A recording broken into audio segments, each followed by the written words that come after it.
31장 말씀입니다.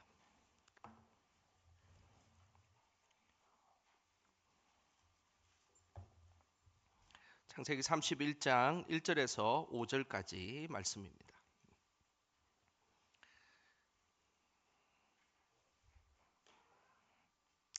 자, 1절에서 5절 31장입니다. 같이 함께 읽겠습니다. 야곱이 라반의 아들들이 하는 말을 들은즉 야곱이 우리 아버지의 소유를 다 빼앗고 우리 아버지의 소유로 말미암아 이 모든 재물을 모았다 하는지라. 야곱이 라반의 안색을 본즉 자기에게 대하여 전과 같지 아니하더라. 여호와께서 야곱에게 이르시되 내 조상의 땅 내 족속에게로 돌아가라. 내가 너와 함께 있으리라 하신지라. 야곱이 사람을 보내어 라헬과 레아를 자기 양떼가 있는 들로 불러다가 그들에게 이르되 내가 그대들의 아버지의 안색을 본즉 내가 내게 대하여 전과 같지 아니하도다. 그러할지라도 내 아버지의 하나님은 나와 함께 계셨느니라. 아멘. 자, 기도의 자리에 나오신 우리 성도님들 주님의 이름으로 축복합니다. 우리 옆 사람에게 인사 한번 하겠습니다. 오늘 하루 살아가신다고 고생하셨습니다. 인사 한번 하겠습니다. 예, 정말입니다. 오늘 하루 살아가신다 너무 고생 많으셨습니다. 오늘 보니까 낮 기온이 18도까지 올라갔더라고요. 그리고 약간 좀 따뜻한 옷을 입고 점심 때 나갔는데 약간 덥더라고요. 그래가지고 이제 좀 계절이 정말 봄이 가까이 왔구나 그런 생각을 해보았습니다. 우리는 살아가다 보면 본의 아니게 오해를 받을 때가 있습니다. 오해가 생기면 그 순간은 매우 힘들기도 합니다. 그런데 세월이 좀 지나가다 보면 그 오해는 풀리게 되고 진실이 밝혀지게 되어 있습니다. 우리 성도님들은 살아가면서 오해를 혹시 받은 적은 없으십니까? 있으시죠? 예. 최근에 한 선수의 인터뷰를 보고 저도 그 선수에 대해서 어린 시절에 많이 오해했다는 것을 알게 되었습니다. 좀 오래된 이야기이긴 한데 86 아시안 경기 때에 육상에서 3관왕을 하고 금메달을 딴 임춘혜 선수를 혹시 아십니까? 아마 이제 5여전도에는 알고 이상은 알고 계실 거라 생각이 듭니다. 예. 지금 사진에 나와 있는 저 86 아시안 경기 때 이때 이 임춘혜 선수는 고등학교를 다니고 있는 선수였는데 야, 800m, 1500m, 3000m에 금메달을 따서 아주 국민들이 대단히 좋아했던 선수입니다. 근데 신문 기사에 나기를 라면만 먹고 달리기를 했다는 기사가 났습니다. 그래서 너무 야위인 임춘혜 선수를 국민들이 되게 불쌍히 여겼던 그런 기억들이 있습니다. 근데 이제 최근에 이 임춘혜 선수가 5여전도회가 됐습니다. 50대 중반이 되었는데 깜짝 놀라는 인터뷰 기사를 제가 최근에 보고 참 이 선수에 대해서 정말 오해를 많이 했구나라는 생각을 해보았습니다. 기사는 이런 기사들이 났습니다. 원래 장거리 선수들은 운동을 하면 보통 야위게 보이지 않습니까? 원래 불쌍히 보입니다. 그 장거리 선수들은 그 당시 임춘혜 선수가 금메달을 따자 그 담당 코치가 운동부 환경이 열악하다는 것을 알리기 위해서 간식으로 라면을 먹는다 이런 이야기를 인터뷰를 한 적이 있습니다. 그런데 이게 잘못 오해가 돼가지고 라면만 먹고 금메달을 땄다 이렇게 온 국민이 알게 됐던 거예요. 그러면서 임춘혜 선수가 불쌍해가지고 우유 회사에서 5년 동안 임춘혜 선수에게 5년 동안 무상으로 우유를 보내주었습니다.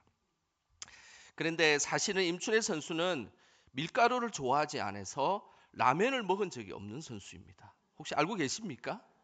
그리고 우유를 먹으면 배가 아파서 입에도 대지 않는 게 우유였습니다. 그래서 그 최근에 인터뷰하면서 그때 당시에 그러면 뭘 그렇게 많이 먹었냐고 하니까 몸보신을 한다고 삼계탕을 그렇게 많이 먹었다는 겁니다.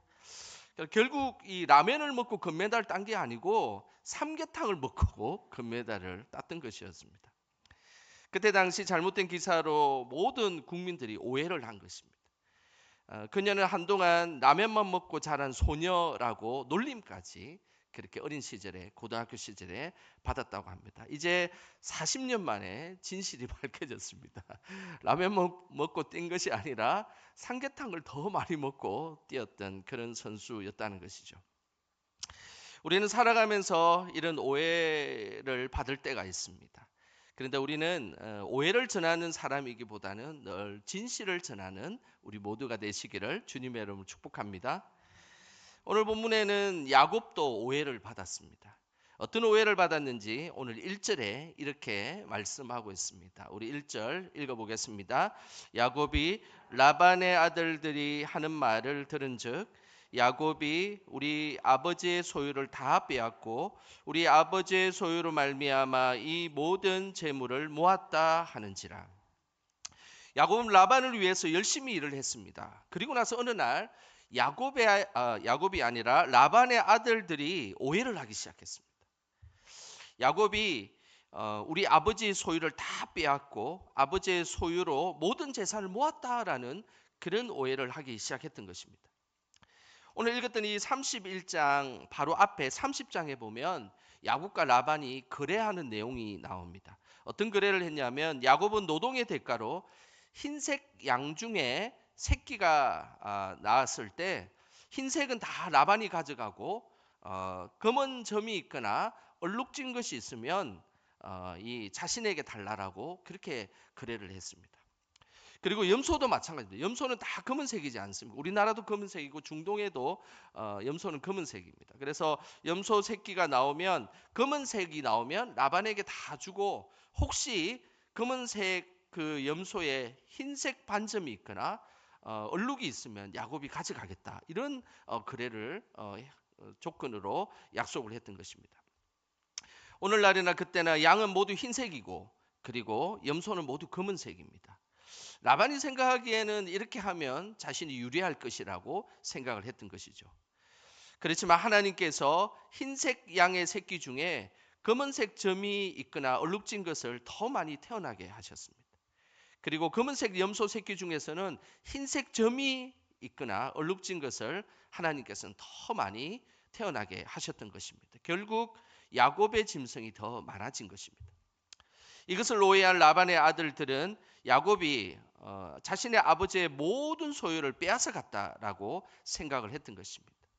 야곱의 입장에서는 억울한 일이고 라반의 아들들의 입장에서는 자신의 재산이 없어졌다라고 억울했던 것입니다. 이런 상황이 벌어지면서 오해는 또 오해를 낳게 됩니다. 이게 참 살아가다 보면 이런 일들이 있습니다. 그냥 오해는 그 오해로 탁 거쳐서 진실이 밝혀져서 이렇게 탁 이렇게 해결이 되면 참 좋은데 오해는 또 다른 또 오해를 낳게 되는 것입니다.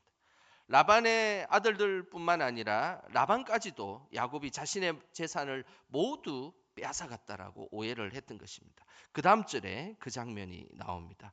우리 같이 함께 읽어보겠습니다.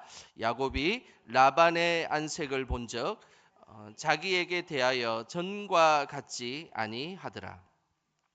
라반은 자신의 아들들이 이야기한 것을 듣고 또 오해를 했습니다. 그래서 라반은 야곱이 이제 자신의 재산을 다 가져갔기 때문에 전과 같이 대할 수 없었습니다. 아주 쌀쌀맞게 대했던 것입니다. 오해는 또 다른 오해를 낳았습니다. 진실이 드러나지 않는 상황에 야곱은 매우 난처하게 되었습니다. 여러분 같으면 이런 오해 속에 또 오해를 받았을 때 여러분 같으면 어떻게 해결하셨을까요? 이런 오해로 인해서 힘들게 살아가는 야곱의 삶을 그래도 쭉 지켜보고 계신 분이 계셨습니다. 그분이 바로 하나님이셨습니다. 분명한 것은 야곱은 그 라반을 속인 적이 없었습니다. 하나님께서 야곱에 필요한 양과 염소를 야곱에게 주셨지 결코 야곱은 라반을 속이거나 그의 재산을 일부러 강탈해 가지는 않았다는 사실입니다. 그 사실을 하나님은 잘 알고 계셨습니다. 그래서 오해에 오해를 받고 있었던 야곱의 삶에 하나님이 베델에 나타나신 이후에 20년 만에 다시 야곱에게 나타나셨습니다. 오늘 그 장면이 3절에 나옵니다. 우리 3절 같이 함께 읽어보겠습니다. 여호와께서 야곱에게 이르시되 내 조상의 땅 내 족속에게로 돌아가라. 내가 너와 함께 있으리라 하신지라. 하나님께서 오해로 인해 힘든 상황에 놓여 있는 야곱에게 나타나셨습니다. 그러면서 이 오해를 해결할 수 있는 방법은 내 조상의 땅으로 가라. 내가 너와 함께 할 것이다 라는 것입니다.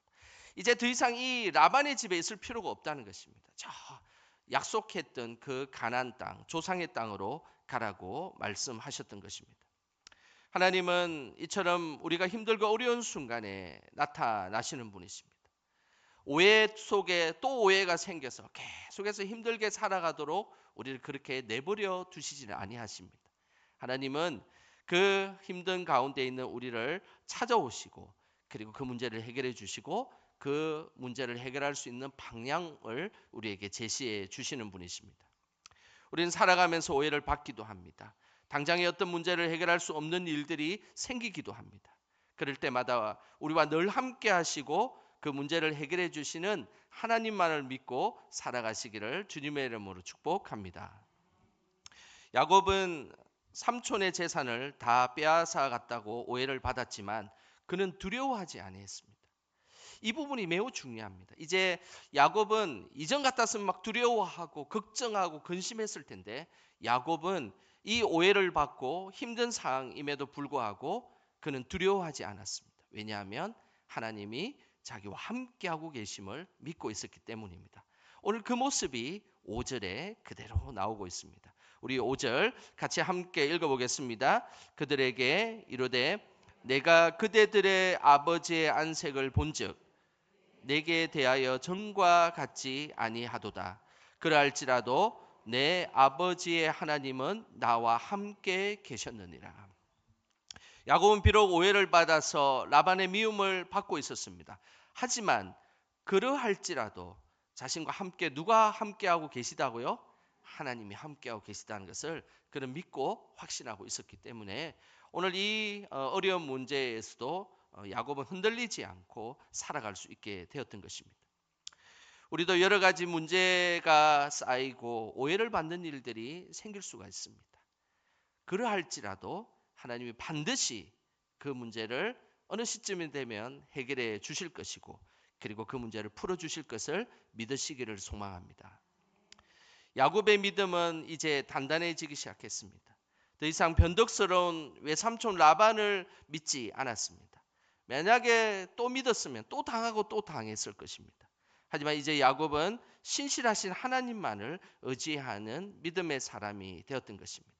그래서 비록 자신에게 어려운 일들이 생기고 힘든 일이 있을지라도 그리할지라도 야곱은 신실하신 하나님만 믿고 의지하는 그런 사람이 되었던 것입니다.